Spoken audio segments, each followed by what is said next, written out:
All right, so welcome back to my kitchen. In one of my previous videos, I actually showed you how I made traditional mole, and all of the turkey is gone in the mole basically, and all I have is mole left. So today I'm actually going to make tamales de mole, mole tamales, and I've just got my mole that I've got left over. I might actually put a little bit up so that way I can make some enchiladas de mole. Because like I said, I don't make mole very often, so I'm trying to get multi-meals out of the mole sauce. So I am going to cheat, and I am using the store-bought masa. It is defrosted, and I didn't have any manteca. So I cooked me up some bacon, and I'm just going to use bacon grease as my manteca. So I've got my masa, my manteca, my mole, and over here I have my hojas, my corn husk. There are two different kinds. Let me hit a light here. Two different kinds of corn husk. I did get the ones that are basically just at the Mexican store. And then I have some that were sent from Mexico that are rounder, some that are purple. So I'm going to make tamales, and I have my steamer here. I already have water down in the bottom of it, and I have 3 pennies, and I'm going to drop the pennies down in the bottom.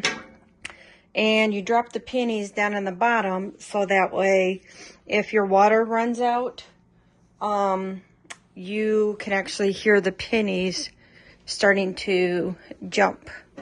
So there's my lid, and I am gonna get that put in there. And after I'm done making the tamales, what I'm gonna do is any of the leftover corn husk, I am gonna put in the bottom of this, so that way the tamales do have a barrier of corn husk, so that way it helps not evaporate the water as fast. So I am going to actually start making the tamales, and I will be back. Okay, so I have my masa out, and I'm actually going to add the bacon grease. The bacon grease or the manteca makes it a little bit creamier and does give it a awesome taste. It does also make the tamales just a little bit greasier whenever they're cooking. So I've got my bacon grease, my manteca in there, and I'm going to mix it in, and I'm going to start making the tamales. All right, so I'm done with my masa. I am actually keeping just a little bit of the mole to make enchiladas, and also to reheat to serve with the tamales that I have with mole, so that way I can put some mole on top of them. I did end up making some tamales largos. Basically all this is the dough, no filling or anything, and then you bless the pan, and you put the last tamale in. And what I've got to do is I've got to get like a Walmart bag, put a Walmart bag over it, and then get a cloth, and I will be right back and show you how I cover these to get them ready to be cooked. Okay, so I have my tamales on my stove, and I have it on my front burner, but I have it pushed back a little bit. I unfortunately still do not have my convection oven in, so I'm going to be cooking these without a fan and without light. But I am going to put just a regular bag in.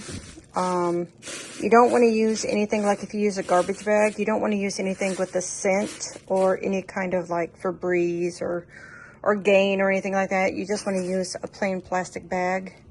And then I have here my piece of material that I usually will use for like misiotes or my tamales, something that I want to keep the steam in and not escape. So I have that on.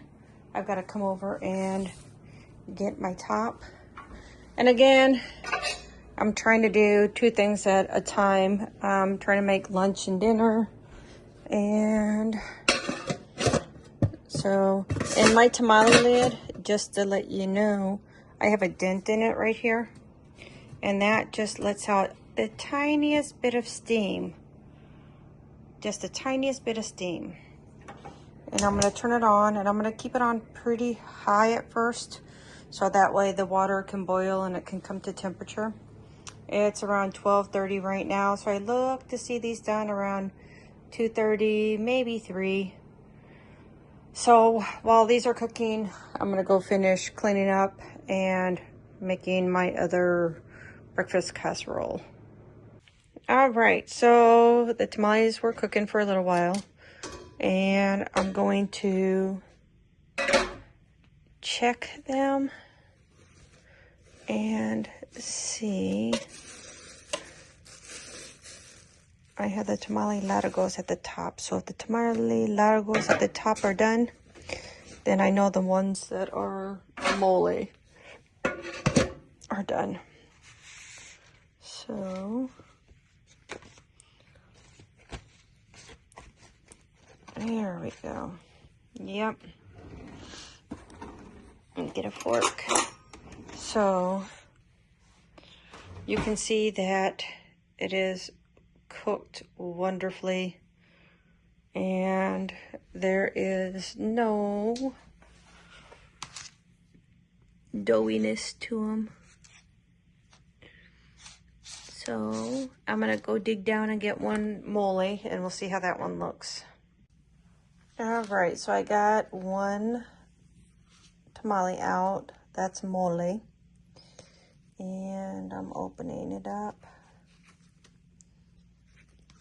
so you can see. Beautiful looking tamale.